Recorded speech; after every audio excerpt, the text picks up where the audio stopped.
भेजबई घर भेजबई आ सब गुड़ुल भरल बा तू बाड़ू संस्कारी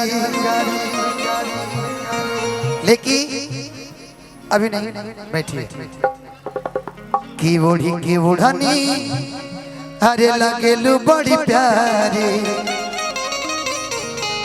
कि सब गुण भरल बा तू बाड़ू संस्कारी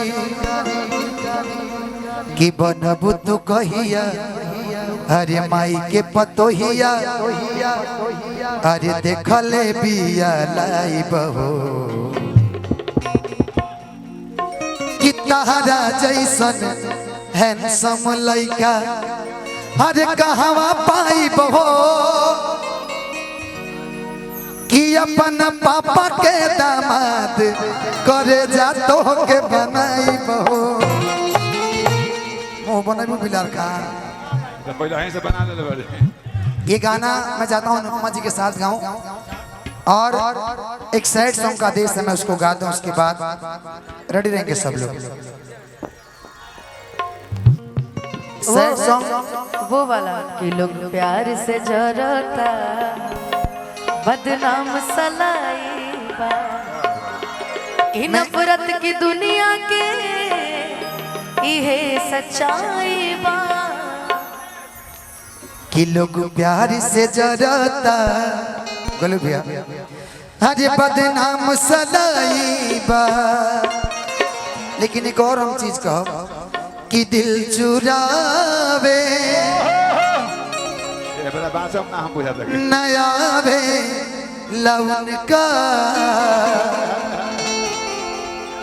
गुल खिलावे नया वे लवन का। चलो गाना के हमारे विशेष फरमाइश का अपन गीत गोलू भैया बानी की गई नहीं चंद्रशेखर तनी आवाज बढ़ा दो बाबू गोलू भैया बानी तीसरा माइक के रवि भैया के फरमाइश बा कहाँ जाए लगनी कहाँ हेलो बढ़ावा आओ तो ना थोड़ा सा और बढ़ा दो।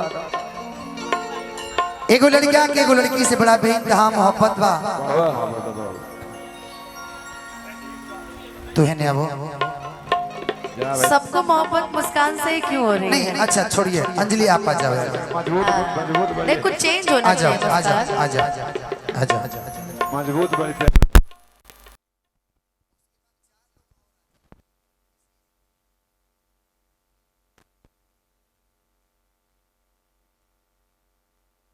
कौन कहता है कि प्यार इंसान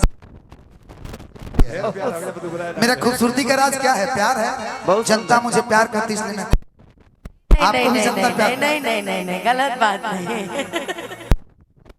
प्यार करती इसलिए मैं मैं तो खूबसूरत करती और भी कोई प्यार हो तो बता दीजिए। नहीं ऐसा कुछ नहीं ठीक तू है। हो तू तो घर फोरन हो बैठा आराम से वो तो असरत जी के प्यार है। एगो लड़का एगो लड़की से बेइंतहा मोहब्बत करता लेकिन वो लड़की की शादी कहीं और तय हो जाता और लड़का कहता अंजलि बाकी लोग बैठ जा भाई। हम जानता नहीं कि तार कुछ मजबूरी हुई लेकिन आखिर हमार भी कुछ मजबूरी बा जौन कि हम तारा से कब दूर नहीं हो सकता मजबूरी बा हमार मजबूरी दूर नहीं हो सकती है मत बोल दो। तारा मजबूरी दूर नहीं हो सकी थी मजबूरी बा तारा मजबूरी बा इन्हें जरूरी बा आज जो ना खराइए मारता है ना काजे बा। लड़का कहता सुना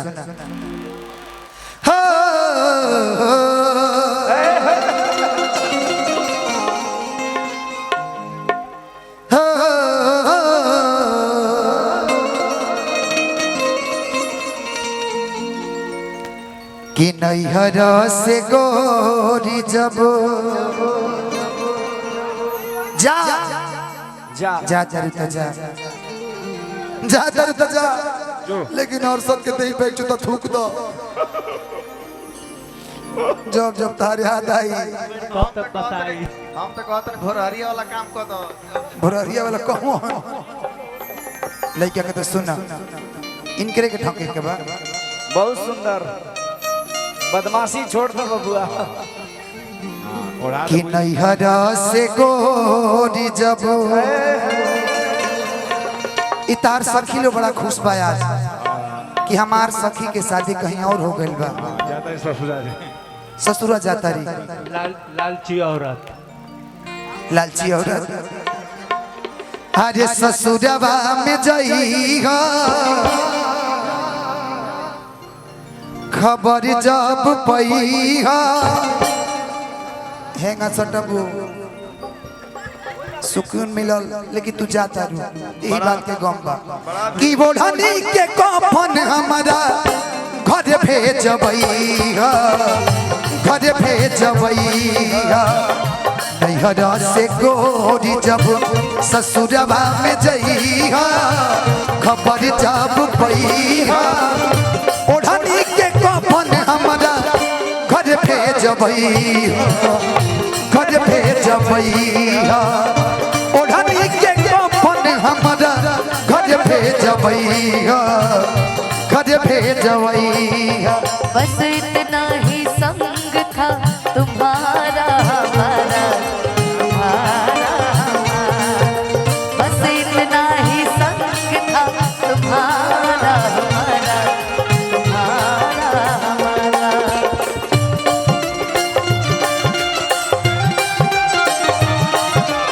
अगर न मिलते इस जीवन में लेते जन्म दोबारा, जन्म जन्म का साथ है तुम्हारा हमारा, तुम्हारा हमारा।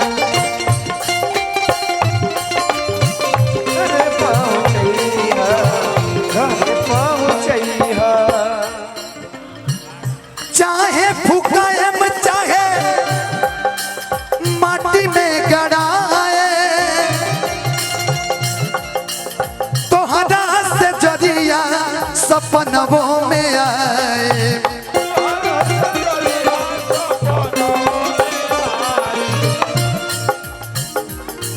इतारा सखिले से खुश बा अभिजीत कि तू दूसरा के घरे चल जाइबू किरिया खा के कहा ईमानदारी से, किरिया खा के कहा ईमानदारी से प्यार नहीं हरेले रही की ससुरारी ले, प्यार नहीं हरेले रही की ससुरारी।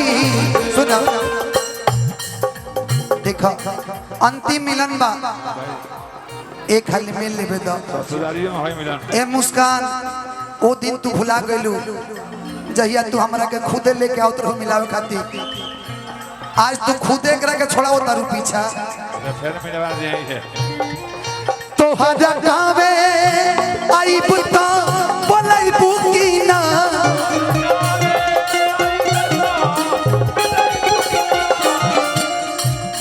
तोहरा गावे आई बुता बोलाई बुकी ना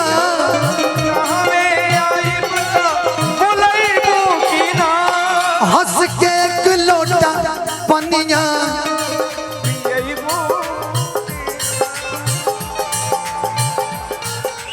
एक रोटा और पिया हंस के एक लोटा पनिया पियई बुकिना जायला कबूता तक बुका हो हो जायला कबूता तक बुका केवाड़ी से प्याज नहीं हदेले रही ससुरारी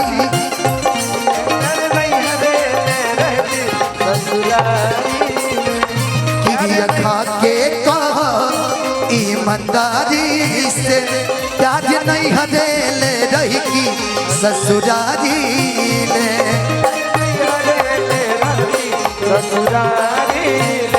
लेकिन इतने ना मुखिया जी दे दो माहुर बड़ा करम होई, दे दो माहुर बड़ा करम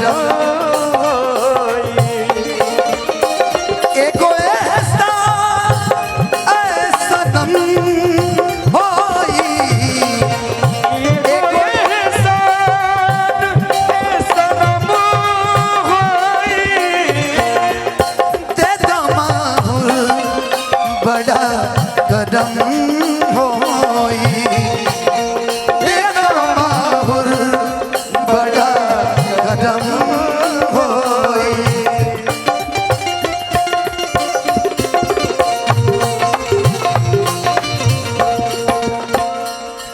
सभी मोटकी करावती है, सभी मोटकी करावती है। हमरा प्यार के दुश्मनी मोटकी भी है, हम बुझत नहीं।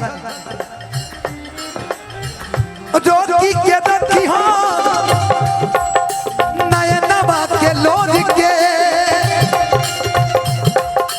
लिखे सर्वजीत बतिया लहू में बोर के। लिखे सर्वजीत बतिया लहू में बोर के। लिखे सर्वजीत बतिया लहू में बोर के। आज रोकी के रखी हो नयनवा के लोर के। क्या बात, बहुत सुंदर। लिखे सर्वजीत बतिया लहू में बोर के। लिखे सर्वजीत बतिया लहू में बोर के। लिखे सर्वजीत बतिया लहू में बोर के। किसर धनंजय साथे हरे नाता चलई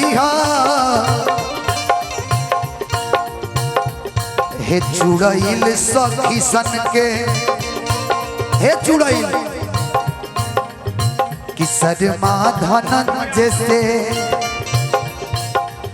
हरे नाता चलई मंटू भैया अंदर निवासी तरफ से आशीर्वाद मिलल। खबर